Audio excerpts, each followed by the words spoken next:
of course, government has ambitions to go on a digital journey, and we are cabinet had approved a digital strategy for Fiji, which involves digitizing the whole Fijian economy.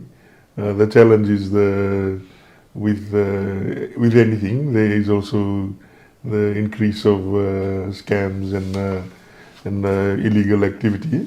And so the challenge for the government is how do we